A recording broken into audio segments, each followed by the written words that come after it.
Spar naručuje 3000 komada spare. Stvarno? Da su očekivanja nadmašena u svakom slučaju i onda je to već blaga panika počela. Moramo povećati kapacitete i već sada nabavljamo nekakvu profesionalnu opremu s kojom do sada nismo radili jer nismo imali potrebu za tako velikim količinama. Tako da, jedan veliki izazov.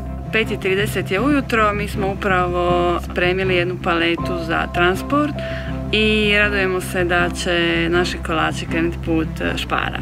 Spar naručuje 4000 komada jagetija. Nakon audita od Spara je zapravo ispalo da je jako puno toga bilo za popraviti. Upravo su stigle police, stigli su majstori, konačno ću uspjeti urediti radionu. Evo ga, prva paleta je u Sparu. Mislim da će mi se život totalno preokrenuti. U pozitivnom smislu. Silno se veselim tome. Spar naručuje 17.000 komada proizvoda Batele. Bilo je jako puno posla, jako puno živaca, stresa, svađe, nepričanja unutar obitelji. Svi smo bili posvađani, ali svi smo radili ko jedno. Sada zaista imam svoj posao, svoje radno vrijeme i imam naplatu za svoj trud.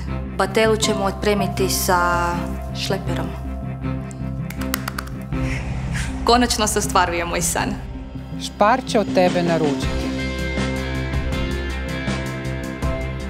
8000 komada zorine masti. Kroz neki određeni period kad su moji u kući pogotovo shvatili koja situacija se događa i kakvoj sam situaciji, svi navijaju za mene. I jednostavno mislim da ne mogu ne uspjeti. Samo bi me jedna stvar spasila. To je punilica. Toliko sam se zadužio da sve ovo moram sad polako. Čak je i baba udrila pečat na zorina mast.